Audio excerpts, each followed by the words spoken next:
So,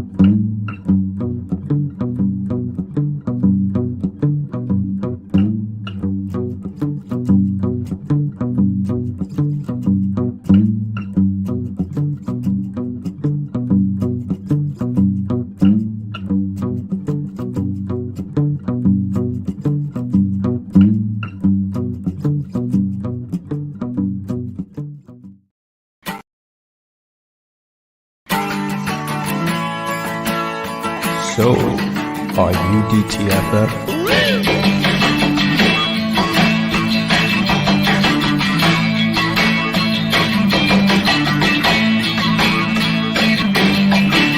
Once again, here's Drinking and Talking Fantasy Football with your host, Jake Trowbridge and Dustin Lunt. Good evening, everyone. Welcome back to DTFF. Thank you for joining us. Got a great show in store this evening. We had a lot going on this last weekend. It was like Christmas for the fantasy football manager out there. The NFL draft finally happened. We had some football action here in the wasteland that is no. Oh, we got our fill. We got our feel goods. My pants might have gotten tight a couple times during the draft. It was a lot of fun. Oh yeah, it was a lot of fun. Wow. And we are going to be discussing all the fantasy implications, all that good stuff here tonight. But before we get into all that, got to say hello to my co-host Jacob. How are you doing this evening, sir?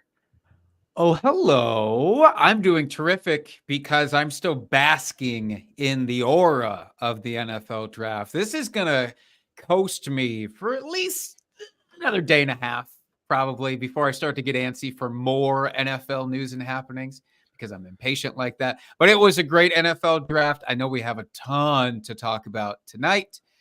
Before we get into the actual nuts and bolts of it, which we'll do later on, I'm just curious, as a Packers fan here who sits, watches the draft go down, night one, night two, how did this compare to previous drafts for you? Just for like excitement level, how you felt throughout it? Overall, it was probably like the least exciting draft. I mean, with the rookies, just in general, like it was kind of a chalky draft in the first round. Not a lot. I mean, a couple of exciting things we'll talk about, but overall, just kind of chalky first round. And then specifically with the Packers, they didn't do anything that was super exciting. They filled holes of need that they really had to do. I mean, I think they had a good draft. I really liked their draft and what they did. It just wasn't very exciting. It was a lot of, offensive linemen, linebackers, secondary folk. Like there wasn't much else to the Packers draft. A couple fantasy, positional players, but nothing that's going to be impactful by any means. But overall, I'm very happy with the Packers draft. What do you think, Jake? I don't know. I kind of feel the same way. It was still love me a good draft. Again, I think I actually appreciate the draft more in hindsight than I did at the time that it was going down. And because I didn't, obviously there's some interesting things that eventually happened in the draft, which we will talk about later on. But, in general, it was like I wanted to feel more during the NFL draft, and I didn't have that same effervescence that I have for previous drafts, but that's me problem. That's not the NFL draft problem. That's on me. Yeah, but overall, loved it. It was great. Had a lot of fun with it. All right. Sorry, my computer was unplugged and my battery dies like that, so I didn't want to chance it. But anyway, back to the show sheet, I guess. We've got our beer of the week this week, I can't and wait. just a little. I'm gonna pull the curtain here a little bit with our guests, our fans. So this beer that we got, which is a cherry strudel flavored cream ale from 903 Brewers, which sounds delightful. It actually tells you what you can pair it with: Tostadas El Pastor, almond cream cake, Mean Girls. Actually says it right on the can. Wow. Mean Yeah. Girls beer. Love it. But yeah, a little side story for this is after work, I got done with work at 2:00 today, went to the liquor store because I'm like, oh, we need a beer for the show. I go ahead, buy this beer, drop it off, right next door, since we are neighbors, as I think everybody that longtime listeners of the podcast should know by now. So I'm going to go for a little run here, and I'll drop off the beers. I shoot you a text and say, "Hey, podcast beer on the porch." You text back a picture of the exact same beer that you had picked up over lunch today. So great minds think alike. That's all I can say about it. This beer has got some high expectations to Yes. live up to based on that. The fact that we both walked into the same liquor store, saw this one, said, Yeah. we're going to try that on the podcast tonight. And God damn it, this can't be a lemon. So we'll have No. to see. I don't know. No, it's like it's our destiny to drink this beer this week. And I've had, that's really good. I've had 903 Brewers before. I think I've had it on the podcast. I don't know if you did or not. Mm-mm. Like a chocolate Rice Krispie one that was really good. They've had some interesting beers. I'm a big cherry guy. This doesn't have a ton of cherry to it, but it's strudel. That's strudel. You definitely get the vanilla. Like you can smell the vanilla in the beer. Permeates. This isn't one where I can have I can't crush 4 of these on a right? But I could enjoy the shit out of this one. Yeah, I think it is a more of a one and done type beer. It's a little sweet for me, but it's not bad. And then I wouldn't say it's great. I mean, it's okay. It's okay. Would you rate it a solid? Let's do the star system again. It's been a while since we've done the star system. Out of 5 stars, where are we placing this one? 2.75. That's a very specific rating. I mean, Well, I don't even know if we are allowed to do increments of that small, but okay, that's fine. Okay, what would you rate it, Mr.? You can't give a specific number on a 5-star Could have just rating. been like 2.5. You had to go 2.75. What is this? The Richter scale, man. Could be. For my storm people out there, I don't know. I'd give it like a 3.5. I'm smitten with this beer, but I like mine on the little sweeter side. Did you see right next to this beer in that same liquor store was a pickled flavored? I did. Goza. And I almost bought it. I almost bought Couldn't that, do and it. I'm just like, I don't know. It was very tempting. That would be great to pair with a Bloody Mary as like a chaser beer. Oh. That's what I'm thinking. But I wasn't in my right mind to think of it at the store. So. I may need to go run back tomorrow and buy that just so I have it for the weekend and can do a Bloody Mary with that as a chaser. Because that would be, I think that'd be fucking perfect. I think that's the way to go. Now, correct me if I'm wrong. This is the only thing that either of us are drinking tonight. We're not paying off any lingering beer bets. Nope. I think I think our ledger is clear for both sides here. So got to keep filling up for next year then. That's right. All right. Well, then, I guess. Well, before we get into our drunk trade, I've got one thing to say. Okay. And it's, do you know what tomorrow is? Fuck. God damn it. You're going to do the thing. I had to do it. I couldn't resist myself one time. All right. Got Justin on the podcast. It happened. That's right. Okay. Should we get into the drunk trade of the week now and really get serious? Let's get cracking. Drunk, hammered, drunk. Drunk trade of the week. Well, this week's is not from Reddit. You know what? This one, the first one, because we both made some trades over draft weekend because we both started our rookie drafts in at least one of our dynasty leagues.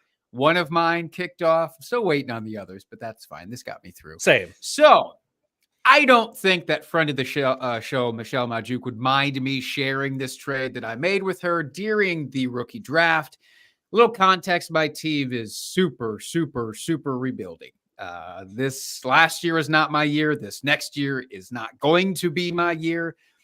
And, she's on the verge of competition or just fully competing at this point. This is a Dynasty Superflex. It's a tight end premium, which comes up crucial here. I was sitting there on the clock on the 206. It was actually the 207. I sent her the wrong pick. I made my 206 pick and then sent it somehow. I didn't even know you can do that. But irregardless, I was sitting there and I was like, I don't know that I want this particular pick. So I threw it out there into the group chat. I said, hey, if anybody wants this pick, you got 10 minutes, come send me some offers. And if not, I'll just make the pick. And I got floodgates opened of poopy trade offers. Just the worst that you could imagine. I think they knew I was imbibing because they were looking to take advantage.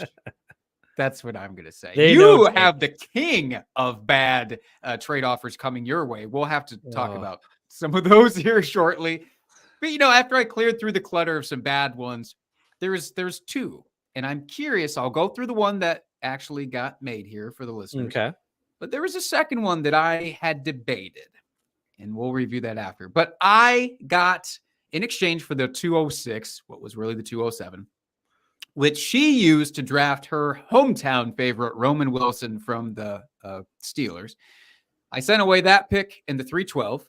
I got back a 2025 second for next year. I got back the 305 this year, so just moved up a few spots in the third round. And then I got Greg Dulcich, tight end for the Denver Broncos. I don't know how you feel about Dustin. That's what's riding on this trade, essentially. I really enjoy me some Dulcich. I expect some reasonably high production from him this year. He's just been injured a lot, unfortunately. So if he can stay healthy, I'm kind of excited. Otherwise, I think this is fair, but what say you? Yeah, I think it's a very fair trade.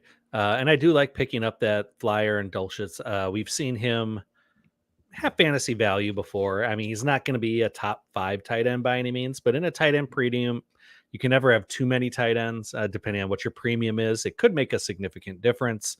So yeah, I like taking a flyer on a guy that we've seen produce before, but it's kind of come up against the injury bug, and it didn't really cost you a whole lot. You moved up in the draft, or you moved up in the third round a bit, gave up your second round pick and got a second on top of it. So kind of like it. Right. I think it's fair. And I like me some Roman Wilson. We'll talk about him later on. But I'll tell you, the other trade offer that came in was actually from Kate Majuk. They were literally dueling for this trade pick. Ooh. Both are Steelers fans. Both really wanted some Roman Wilson. Of course. She had sent just straight up Rachaad White for that pick. Ooh, interesting. And if I was anywhere in the vicinity of competing, would probably have pivoted towards that one. I don't even love Rachaad White. And in fact, one of the rookies who was drafted to his backfield does have me worried a little bit for his production, but felt like that could be a one if I was in a different spot in my life where I could have taken that trade. Right. Would you have rather had that? Let's say that you were on the verge of competing. Would you have rather had that? Absolutely. Yeah, I think that'd be more than fair for him, the 206. Yeah, if I was a competing team and needed another running back, 100%. I wouldn't even really probably thought about it too much. Right on. Well, let's talk about your trades, by the way, that you made over the weekend. Yeah, so I've made a couple. I made one on Sunday, and then I made one today. So my team is in a full rebuild. I had the 102. I took Marvin Harrison. I figured I could not pass up an elite wide receiver that can be on my squad for the next 10 or so years. I tried my damnedest to get the 101 so I could get Caleb Williams. Didn't happen. I tried. I finally was able to pull a trade for the 106. All right. And you're probably going to burn me for this pick. No one in the chat said anything about this. Michael Penix. You're not wrong. Oh my God. I was joking. I was cracking wise. I was joshing and fooling around. No, I felt here. Wow. So I pulled the trigger. So here's what I did. Okay. I gave up my 113. So I had the 13th. Okay. This is a 14 teamer. So I gave up the 13th pick in the first round. I gave up the 206 in the second round this year, and I gave up a second round pick next year to move up to the 106. 2 seconds and the 13. And yeah, That in and of itself to me is not bad to move up that spot. I think But you that's don't like basically the going pick. rate. I hate the pick. I'll be honest. I hate the pick. I had to quickly run to my one rookie draft to see where he was drafted in hours. I know it wasn't in the first round. It was in the second round at some point, but so you okay, rebuild. so in a rebuild, Uh-huh. the teams that were coming up in between that pick and the 113, there was a bunch of quarterback needy teams. Okay. And I passed on Drake May. I'm going to say it because I'm not a believer. I hate the landing spot. We talked about it last week on the show, and I stuck by my guns there. I think while maybe he doesn't produce well this year because of the Kirk Cousins thing, he's going to get time to learn, and I'm okay with that because I'm in a rebuild anyway. So if he takes a year to become a starter, I'm okay with that. I'm not expecting instant production out of him. And I was able to save all of my 25 firsts for next year. So I have 325 firsts. I didn't have to give up any one of those to move up in this draft.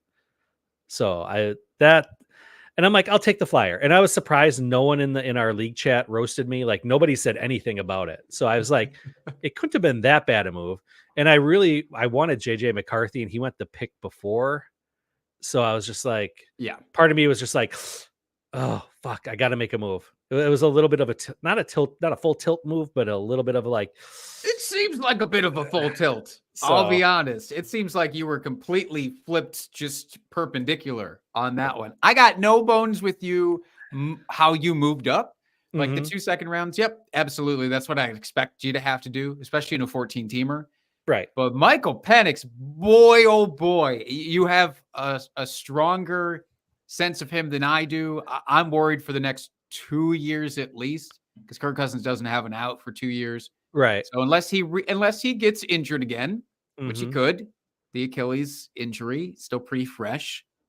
Boy, you passed on Drake May. So this is why it's so interesting on all of these drafts, because everyone is going to be different, especially if you draft on Sleeper. Their ADP is far from being what I would say is correct.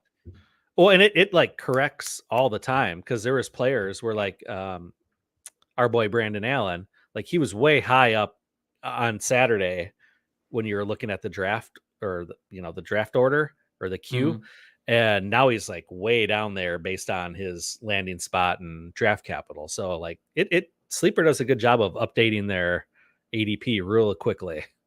It does. Well, and yeah, Braylon to the Jets. That's a bummer one. We're going to have to probably we won't get there, but I will say, so Drake May, and again, this is just for reference. Drake May went 105 in our draft. So one right before yours. JJ McCarthy actually went right before him at the 104. Michael Penix did not go until the 205 in our particular draft. However, Bo Nix didn't go until the 203 either. I think our league is just very low on both of those. And Bo Nix went, or no, I'm sorry. Bo Nix went for the 1-6. I had the 108. I'm sorry. I misread my screen here. Okay. 108 isn't quite as 108. So no, Bo Nix went at the 106. Holy shit. So at that point it was, Caleb Williams, Jaden Daniels, JJ McCarthy, and Bo Nix all were off the board. And like I said, I was scared of Drake May in his landing spot. Like, I don't like that at all. So that's why I made it. And it's like 108. So 108's better than drafting him 106 still. But still, you don't like it. What it is. What I don't, but what's the second trade that you made? Do you want to talk about that as well? Yeah, this one isn't a big one. So this was the 3-2 guy, same guy I traded with in the first round, actually. He wanted to move up, so I just moved back to the 308 and picked up a third round pick for next year on top of it. Nice. Yeah. I like that. See, I can get on board. So my draft so far, I got Marvin Harrison, Nice. I got Michael Penix. I picked up Troy Franklin in the second. Me too.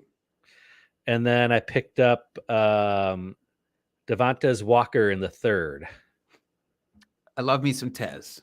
Yeah, so- I'm a big fan. We're going to have to talk about him. And in fact, why don't we, this is a nice transition point. Let's start talking in earnest about let's these do it. rookies and how they shook out. Mm-hmm. All right. Well, you were kind enough to slot in all of the fantasy relevant players, by the way, into the show sheet here. Kudos Yeah, to you. I'll admit I got to like through the fourth round, and I'm like, I probably don't have Yeah. to do any more of these guys, but just I'm for glad you did, posterity, I got to because have it out there. there's a couple of guys back there that I do want to talk about. So it helps me actually that you had them all the way through Perfect. all the 7 rounds. But I mean, so the top dogs, everybody knows where they went, but Caleb Williams, Chicago, Jaden Daniels, Washington, Drake May to New England. Then we get the crazy Michael Penix pick at 8. It's funny that you also took him at 8 in your draft, now that I think about it. And then JJ McCarthy at 10 and Bo Nix at 12. The quarterbacks, it was obviously massively Fast and weight. furious. Yes.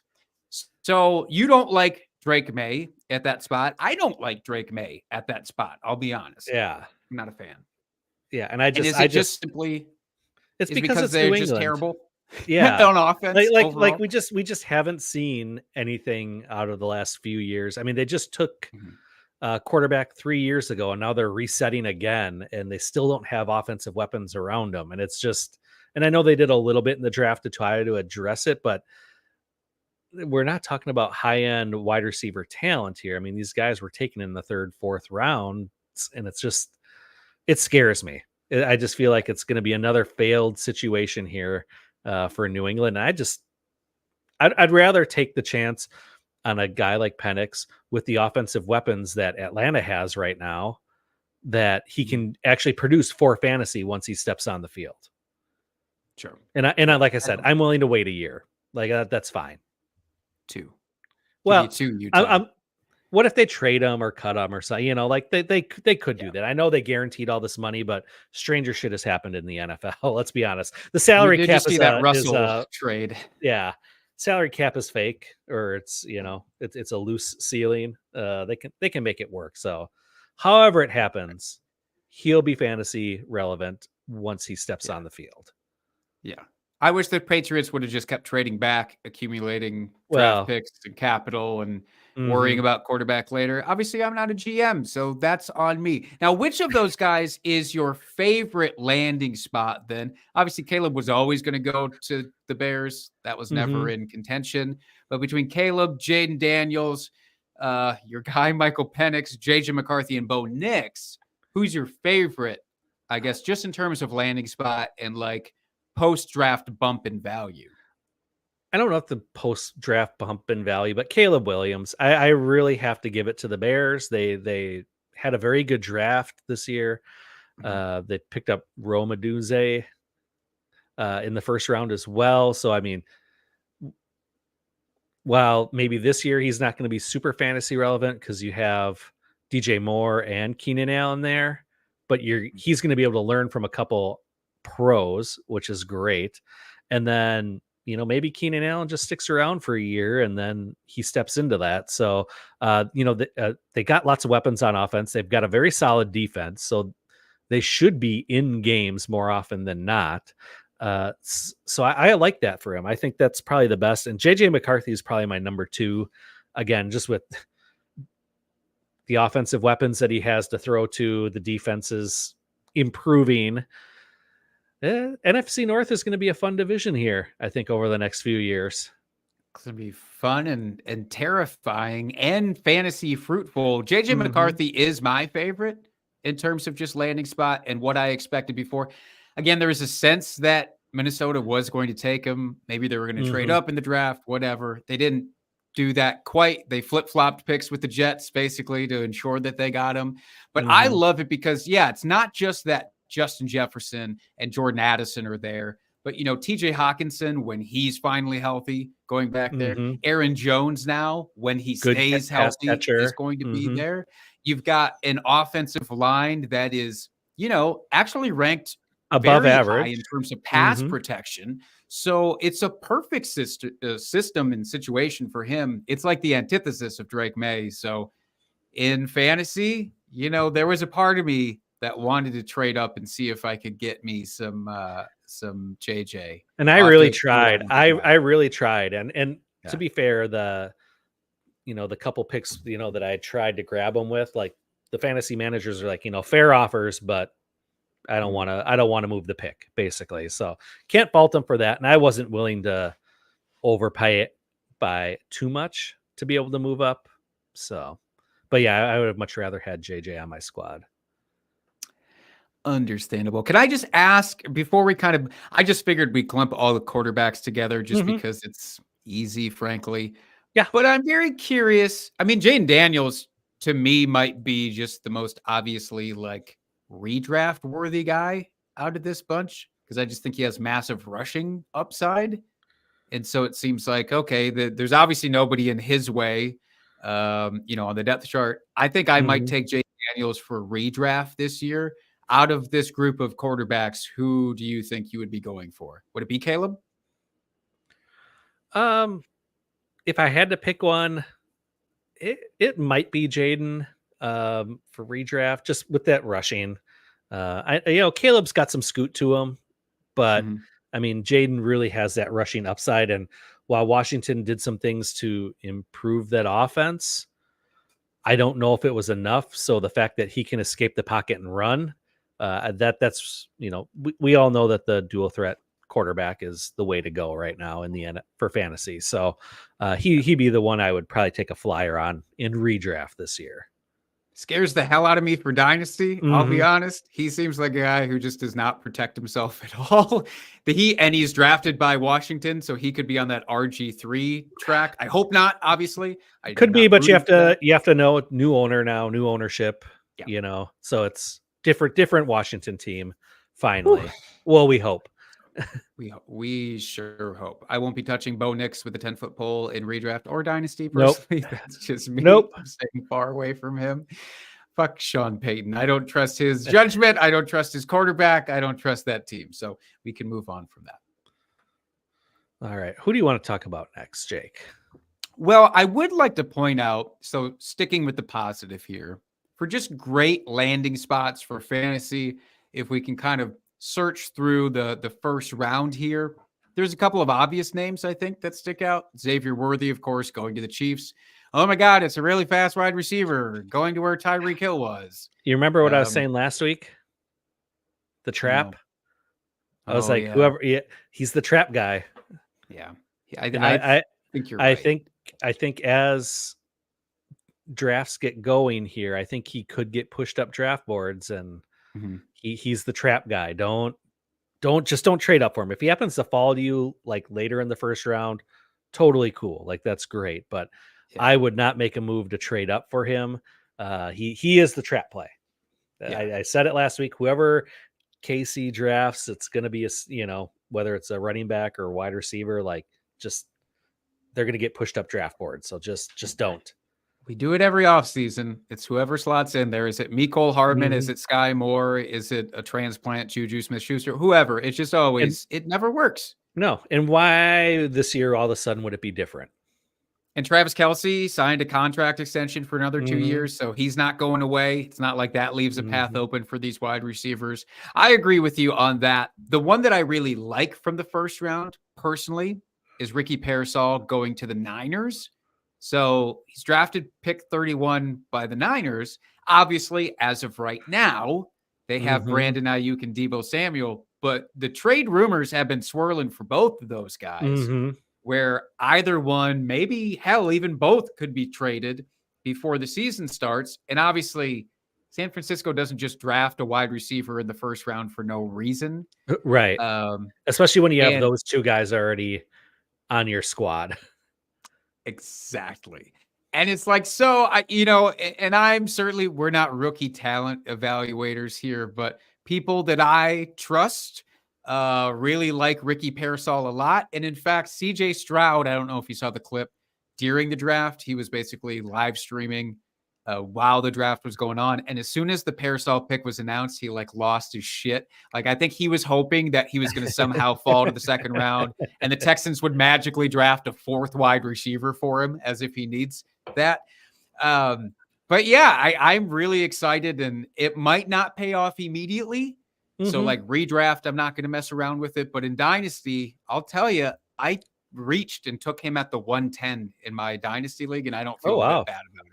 I think excited. he lasted until the 204 in our That's right. draft. Yeah. 14 team Which or is- so, mid second round for a regular. Yeah. Which tracks. And, I knew I overpaid, but I also didn't. Go get your guy, though. Xavier Worthy. I didn't want some of these other guys. Yeah, but, go get your guy. That's what it's all about. Anybody else then in the first round for you? I mean, especially these wide receivers. Is there anybody that jumps off the board, good or bad for you? I think Brian Thomas gets a bump here a little bit, only because RIP Zay Jones. So soon he was cut. I know, which shocked me. So I don't remember. I think we made a beer bet about him, maybe. No, that was Christian Kirk. We're good. Was We're it? still good? Yeah. I remember I was very high on him when we were talking. You thought I was out of my mind talking about him. So yeah. So the fact that they cut Zay Jones so quickly really tells me that they have a plan for him, especially with Calvin Ridley gone from that team too. It's just Christian Kirk basically. I know Evan Ingram's there. Gabe Davis, come on. Yeah, Gabe Davis. I'm sorry. If he would have broken out by now had he deserved and commanded more targets on the field. Somebody didn't see that 4-touchdown game 2.5 years ago. Jeez. Yeah, exactly. God, what more has a guy got to do to break out and stay broken? But yeah, so Brian Thomas is your flavor. Yeah. Of the guys left in the first round that we really haven't talked about, that I think gets a bump, that's him. I like it. I really liked him pre-draft. Again, just smarter people than I who were doing the evaluations for him. I'm not in love with the landing spot. It's softened because of Zay Jones leaving. I don't know. It still feels kind of murky in that offense. I don't know what to make of it. I mean, like I said, I didn't mind it initially, even because just knowing Calvin Ridley wasn't there anymore. But then once Zay Jones was released right away, I'm like, okay, like that says something. The team is saying something about that. So that's why I'll take the little bump there. Little baby bump. Round 2. This is just wide receiver melee. I don't know if it's good or bad, frankly. I don't like really many of these guys. Keon Coleman going to Buffalo is fine for me. I got no bones with that. Could replace, obviously, Stephon Diggs. They needed. Well, he's a big body guy. I think he's going to get a lot of, if they're actually passing in the red zone, I think he will be the target in the red zone. Like, he is a big body guy that can just high point the ball. And so he should see work, and he should be somewhat fantasy relevant. Not a high end wide receiver by any means. Maybe he's like a wide receiver 3 on the season, but probably someone that you'll be able to somewhat reliably count on as the season progresses. Maybe not initially, maybe like that second half of the season. He'll be a good like flyer on waivers you could pick up in redraft. Yeah. Oh, absolutely. I could see that for sure. But yeah, I won't test the waters in drafting him. The one that I know I am on an island, maybe by myself, maybe with you, I don't know. But there is nobody that I know of who hates this spot like I hate this spot. Ladd McConkey going to the Chargers, pick 34. People love Ladd McConkey. I think it's just because of his name, personally. I just think they can't get enough of saying that name, and they're trying to make up all these excuses for why they like him as a prospect. But he goes to the Chargers, which we've talked about ad nauseum. Like, I just think Jim Harbaugh, Greg Roman, it's going to be like ice bowl, old school shit of just run it 100 times, and then we'll throw it a couple here and there. I just don't like it. I think Ladd McConkey could end up with an 80% target share and still finish with like 600 yards on the season. So I don't I would have rather Keon Coleman actually went there because he's the big bodied guy like you're talking about. And it's like, maybe that fits that offense. Not one of these smooth route technicians like Lad McConkey. I don't know. It's bizarre to me. How do you feel about him?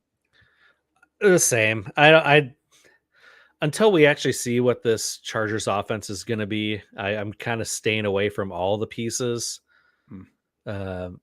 Even Herbert is going to be like, he would have to fall to me super late for me to take him in redraft this year.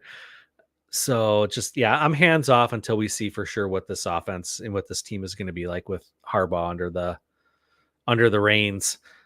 Yeah. So yeah, I'm with you. By the way, I just want to point this out. Lad McConkey's career high best season in college was 58 receptions and 762 yards in 15 games. So again, I don't understand where the fanfare is. That might be his career high in the NFL as well in this offense. So yeah, looking forward to it. Yeah, it might be. But I want to talk about Carolina's pick in the second round here. Jonathan Brooks, the running back. I think Carolina they came away with a solid draft. I wouldn't say it was excellent, but I think they really did some things to help their young quarterback. They drafted Jonathan Brooks, who was the number one, a lot of people's number one running back in this class. He's coming off that ACL injury, but should be back to full speed once training camp gets going in the season. So shouldn't be a lot of concern there. Chances are they'll probably bring him on slow anyway, being a rookie. But he has a chance to be a workhorse in this league, especially with Carolina.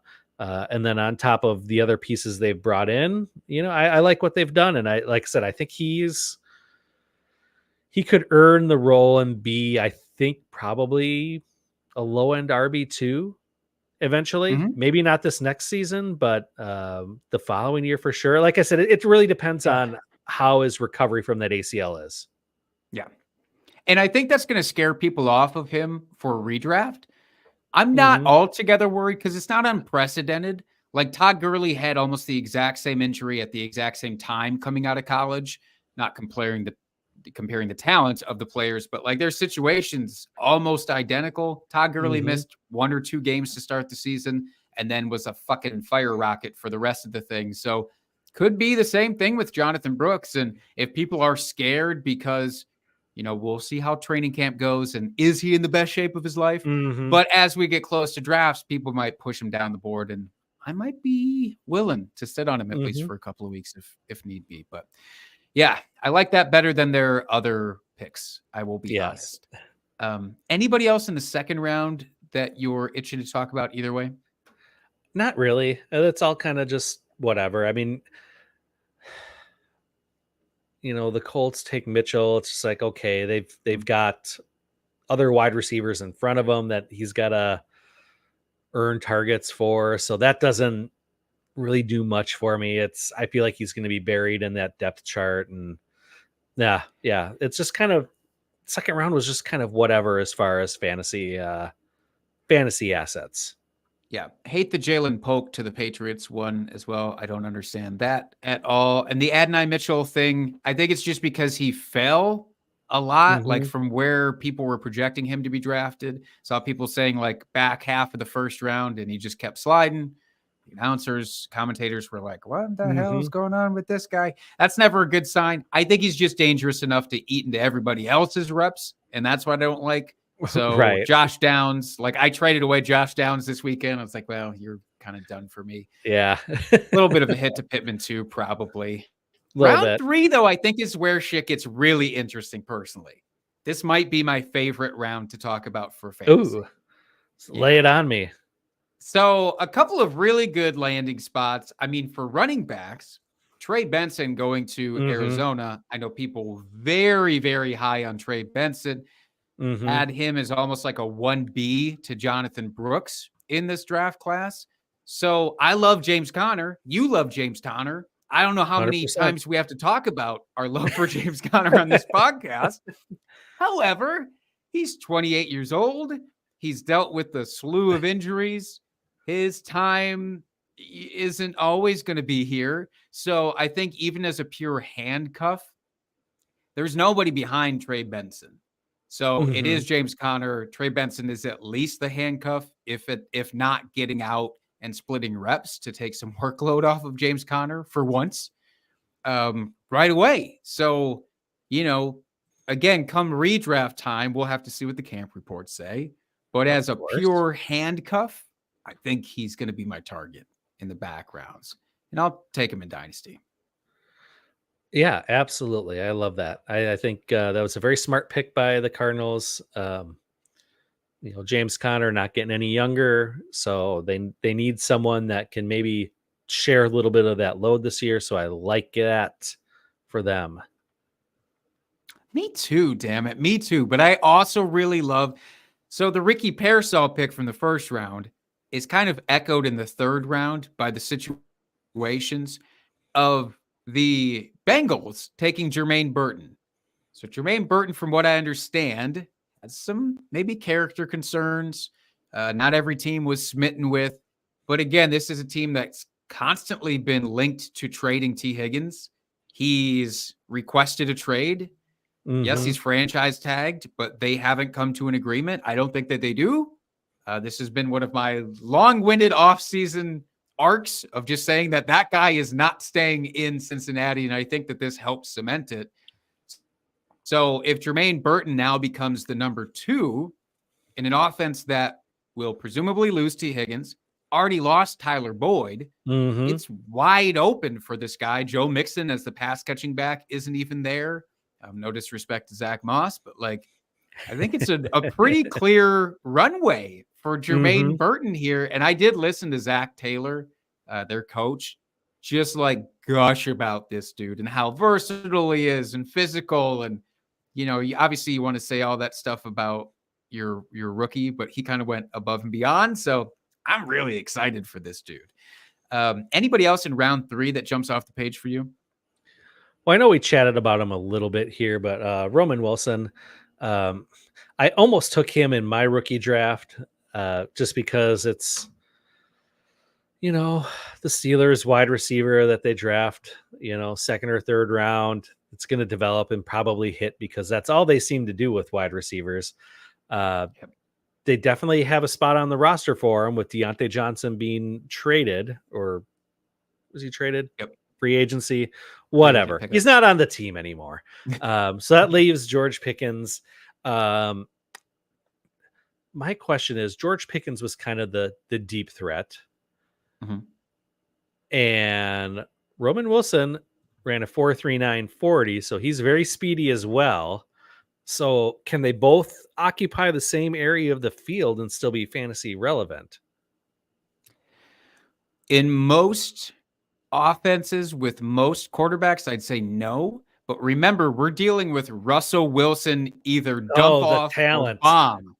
That's it. There is no Talent. middle of the field for this man. So I think that it is going to be a lot of those all or nothing plays, at least while Russell's manning the ship. Now, of course, we could then transition to Justin Fields, but he's no slouch at chucking it down the field either. So I feel True. like he's uniquely suited, even if George Pickens is that dude. Okay. Yeah, that was my only real kind of question was yeah, I mean, I like the player, but it's just, I don't know, 2 deep threats on one team. Do you really, it just seems like an overlap of skill set. And maybe and I don't- George Pickens develops more into that underneath guy this year and they use the speedster on the outside. I don't know, but it just, like I said, it just seemed first blush that overlapping skill sets just doesn't do it for me. Yeah, I in this, when they have that good of a track record at a particular position, it's like, obviously they know what they're doing with wide receivers. I'll listen to them. They've got a plan. I'll just follow suit. That's my harebrained analysis on him. Now, one other guy we just have to talk about. No, it's not Malachi Corley, getting drafted by the Jets. Is it the legacy? Is it the legacy pick? Oh, no. We don't have to talk about Luke McCaffrey. We can talk about Luke McCaffrey. I don't hate Luke McCaffrey at all. In fact, I'd consider him a big winner out of the draft. But I did want to touch on Marshawn Lloyd for just a second. Running back drafted by the Packers. we have to have, it's our one skill position guy. We've got to talk about him just for a second. So his whole thing, from what I understand, it's all big play potential guy, kind of like a Saquon Barkley. Like there's no in between. It's either you get 20 yards or you lose 5. You know, he's not a plotter, but we have Josh Jacobs obviously sitting up there right now. It's kind of the do-it-all back that we just paid a bunch of money for in the offseason. A.J. Dillon was technically brought back, but super cheaply. Yep, and it's just my a 1-year question deal. to you, my question to you, though, is do the Packers do the dumb thing of, well, A.J. Dillon knows the system more, we trust him more in pass blocking, and does he clog a path for Marshawn Lloyd? Maybe to start the year, until Lloyd becomes familiar with the offense and roles and responsibilities of pass blocking and, you know, where he needs to be and everything. Because let's be honest, Jordan Love, I mean, you got to protect him. So if they can't trust him to be a pass blocker on those passing situations, he's not going to get in. So I think early in the season, yes, AJ Dillon could be a roadblock to him getting on the field. But I think as the season progresses, that those roles could shift. And we know AJ Dillon's just on a short-term deal anyway here, 1 year. So they're going to want to see what they got in this guy before the end of the season for sure. So as long as he's healthy, he's going to get his opportunities. Yeah, I mean, I hate to make the obvious correlation, but like Aaron Jones didn't see the field much at all when he was first drafted by the Packers. And it's not like there were studs in front of him keeping him off the field, but he had to learn some of these traits before he eventually became what he is. So yeah, I think Marshawn Lloyd, great dynasty, not so much in redraft, but yeah, Luke McCaffrey, let's talk about him, damn it. Christian's brother goes to the Commanders. I don't think anybody, at least nobody that I've paid attention to, had him projected anywhere close to the top 3 rounds of the NFL draft. I don't know if everybody even assumed he would be drafted. And you know what? Does this sound bad? I'm up in like 3 picks in my rookie draft in the 3rd round. If he's available, I might just snag him there. In the 3rd, well, let me give you your reference point. It's different because you're a 14 team versus my 12 team league. But Luke McCaffrey went at the 405 in our spot. Oh, so maybe I'll wait till I've got the early 4th round pick. I got the 4-2, so maybe I'll just wait until then. But he might make it there. I'll tell you my quick thought on him is like, look, I don't love Terry McLaurin. I've never loved Terry McLaurin. They don't have a lot behind him. I don't really trust Jahan Dotson. Curtis Samuel is over in Buffalo. This seems like the Curtis Samuel role that he could fill. I don't know. Well, and the fact he's done what he's done, he's a former quarterback that moved to wide receiver, so he's still technically learning the position. And with what he's flashed so far, I mean, it's just there could be a good amount of upside there if he's given the right opportunity. Is that in Washington? I don't know. Like this could either work out really well for him, or he's going to be nothing. And no in between. There's going to be no in between here. There's really not. It's Terrell Pryor. Basically is what we're looking at. Maybe we'll get one magical season. Maybe. But I'm willing to take that bet on him. I really am. All right. So now, Jake, I know you said you had some players here later on that you wanted to talk about. So I'll let you just kind of pick and choose here, and I'll give you my thoughts on these guys as we go along. Sounds good. Well, I do want to talk about one of the other potential drunk trade candidates from earlier, which was Rachaad White. So I mentioned they drafted somebody into his backfield that just gives me a little bit of a pause, which is Bucky Irving. So Bucky Irving taken by the Tampa Bay Buccaneers. My understanding of this guy is he is literally the pass catching dude from this draft, like one of the better receiving backs in the class who lined up in the slot out wide, huge yak guy. He's an undersized guy, so I don't think he's going to be doing a lot of the ground and pound. But Rachaad White's big thing for fantasy has been that he gets a lot of dump offs. It's like Leonard Fournette always used to in that offense. Doesn't mean he's great at it, but he's always got it. Well, now they sign a guy who's really, really good at it. I think that he's going to eat into that role in full PPR formats. For Dynasty, he's one of those guys towards the end of your rookie draft that I'm interested in. And in fact, I did draft him at like the tail end of the third, I think, beginning of the fourth round, just to see what he has. I don't know. Does he rub you one way or the other, this Bucky? I think you bring up a good point there. I think just based on his skill set, he could eat into that production there. So it's going to make me a little nervous to be spending that draft capital come redraft on White there, just because it's just I'm really going to have to pay attention to I'm going to have to really pay attention to the training camp reports and preseason to see how much Bucky is really involved and if he's carving out a role early in that offense.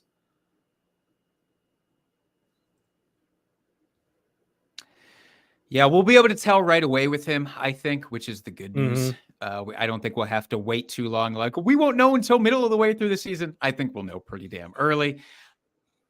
The other guy, we both talked about him up at the top, Troy Franklin, though, getting drafted to Denver. Franklin is a guy that I think, again, a lot of the draft nicks expected to go much higher than he did. Didn't expect him to fall to the fourth round.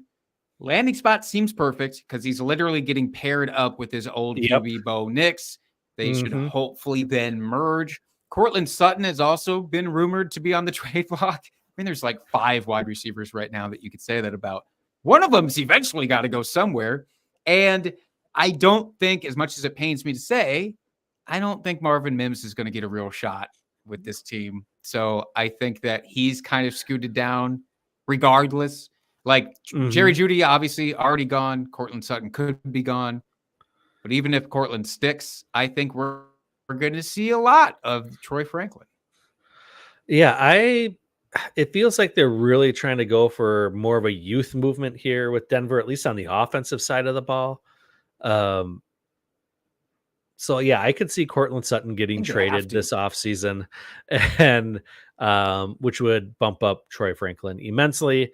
I hope it's not over for Marvin Mims, because I mean, he flashed last year. He looked great. Why he didn't get more playing time, I don't know. Hopefully that changes this offseason. Like I said, Cortland Sutton gets shipped off, opens up the 1 and 2 slots here for these 2 young, exciting wide receivers. Yeah. Well, I hate to do this next one to you, but I want to talk about Jalen Wright going to the Dolphins. I think Twitter almost exploded when this happened.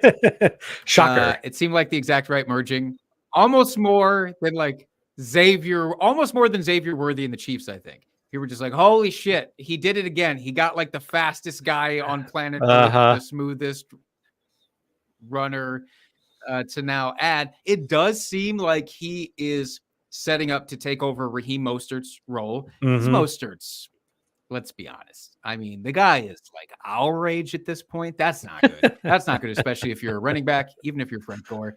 So I think he's setting up to be the replacement, but I also don't think that they want Devin Achane to be like the guy to take a bunch of the workhorse role, for lack of a better term. Like, I don't think Achane's going to be a 15 to 20 touch guy per game, whereas maybe Jalen Wright can be that. I don't know. I think, we've seen over the years that the workhorse running back is just gone the way of horse-pulled carriages. It's just doesn't exist anymore, mainly.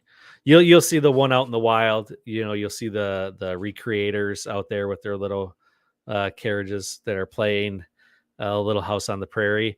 But other than that, you just don't see it. So, yeah, I think Mostert could be on the short leash here. And then you're just setting up a split backfield at this point, which both of them will be able to produce for fantasy-wise. We saw it last year with Mostert and Achane, both having great fantasy weeks. So why the 2 of them couldn't do it together, I don't know. So I'm not extremely worried about it because Achane's still going to be fantasy relevant. Like you said, I think the odd man out could be Mostert here.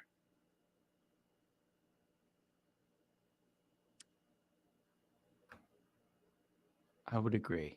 Just going to keep pointing out other guys that I drafted from the Lions. One last guy, just very quickly. Eric All, tight end from Iowa, drafted by the Bengals. Have we been hitting this gong too frequently over the last few off seasons? What? Tight end Iowa tight for the end Bengals? or Bengals tight end? Both. This is the perfect union. This is. The Bengals obviously had to do something with the position because they didn't really have any. I mean, the guys they had were fine, but yeah, they're fine. I don't know that this does much fantasy wise for me. This guy has had 2 major season ending injuries, but he is an Iowa tight end, which we love those guys. They play hard, physical, and obviously produce for fantasy in the NFL. So odds are with him that he's going to end up being a fantasy producer, but I don't know that I can invest a whole lot in him at this point. I'm a little leery about those injuries. He's like a 4th round rookie draft pick. You don't got to spend a lot on him. I'm just not a believer in Mike Gesicki or Drew Sample over there in Cincy. So I'll give the kid a chance. Last one that I really wanted to hit on. I'm curious to know your thoughts. I said, I'm glad that you brought up like round 6 and 7 here because Kamani Vidal drafted by the Chargers said earlier, I don't want a wide receiver on the Chargers, but give me any running back that they got. So right now it's Gus Edwards and J.K. Dobbins brought over, their relationships with Greg Roman from back with the Ravens. J.K. Dobbins, the injuries, I don't know. I hope that he gets back to looking like any semblance of his former self. I just don't know if it's going to happen. Not a big roadblock here. Gus Edwards, love the guy. But again, I don't know if he's a huge roadblock if Kamani Vidal actually shows out in training camp. So he's more of a guy to keep an eye on. And in Dynasty, I'm going to take that chance 9 times out of 9, especially because he's going in like the 4th round. Right. Anybody else that tickles your fancy? Can we just bring up Braylon Allen really quickly as Wisconsin homers here? If you can see the flag behind me, probably one of the worst spots he could have gotten in the draft behind Breece Hall. I know his stock was fading a little bit as we got closer to the draft. I know from what we saw at Wisconsin, like had the explosive plays, but he really was an all or nothing type player. So I was concerned about his draft capital going in, even though he's very young and very good. But behind the Jets, it's just like, he's just undraftable for me at this point. I don't even know if I'd take a 5th round flyer on him. Like he's going to sit behind Breece Hall. I mean, okay, that's hyperbole. I'd probably take him then if I had a 5th round pick. But the point being is, from a guy that we thought was going to have decent fantasy value, probably his stock probably dropped the most out of all the fantasy rookies coming into this draft. I wouldn't say that. I wouldn't go that far. But Braylon Allen, by the way, did you know Braylon Allen is only 14 years old? It's crazy. Crazy, these young guys, how they get into the NFL. But I will say, so not only did they draft him to sit behind Breece Hall, but then a round later, they also draft Isaiah Davis, another running back. So it's like, it's not looking great. But the good news is, again, he's super young. I think he's actually 20. But, so for Dynasty, taking a stab in the dark with him, I don't mind it. So if we're talking about like who lost the most value from these rookies, I don't think that it was actually Braylon Allen. I would actually argue, and nobody's going to like this one. That's why I saved it for the end of the episode. I would actually argue it's Blake Corum. So Blake Corum gets drafted by the Rams. They have Kyren already there, Kyren Williams. I think Kyren Williams should have earned all of our respect last year. But I think every time that a rookie like this comes in, people just get rookie fever And then they project that immediately he's going to leapfrog him. First of all, Blake Corum, 24 years old. He's like the antithesis of Braylon Allen. And the dude has so much tread on his tires because all Michigan did was run because their defense was phenomenal. They almost never had to pass. He was just fucking running. And people look back and there's like, look at all those yards he got in college. And it's like, yeah, look at all those yards he got in college. So like for a wide receiver, that's great. For running back, sometimes that can be almost a kiss of death because it's just accumulating wear and tear. Yeah, I concur. That said, if he went to the Chargers, I would have drafted shit out. Well, yes, obviously, but that just didn't happen. So, all right. All right, Jake, one last question for you here.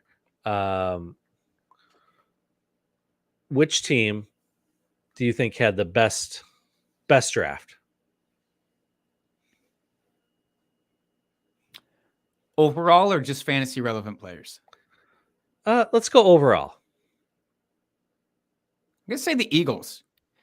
Eagles, how we once again fucking crushed this draft. They got some guys that I was hoping the Packers would ultimately get.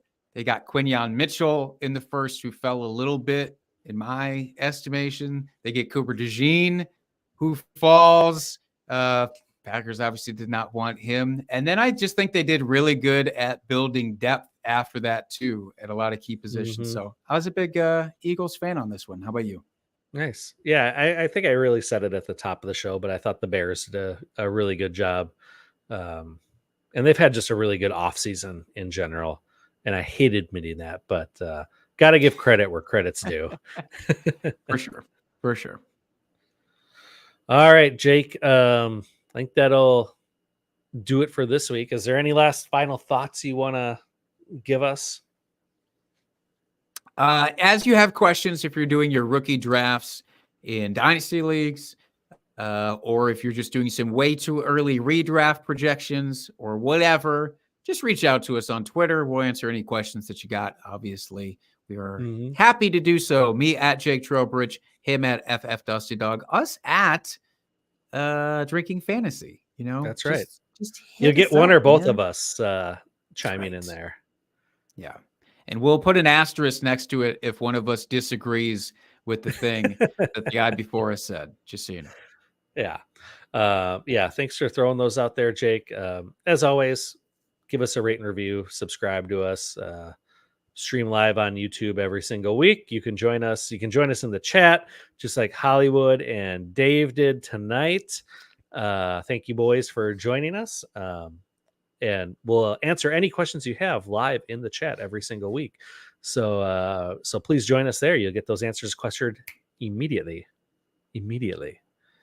But with that, enjoy your rookie drafts as they're getting going here over the next week or so. If they haven't started yet, I think I've got another one starting on Saturday. So lots to look forward to over the next few weeks here with those rookie drafts. So enjoy it while it's here, folks. And as always, keep drinking and talking fantasy football. Cheers, FFers.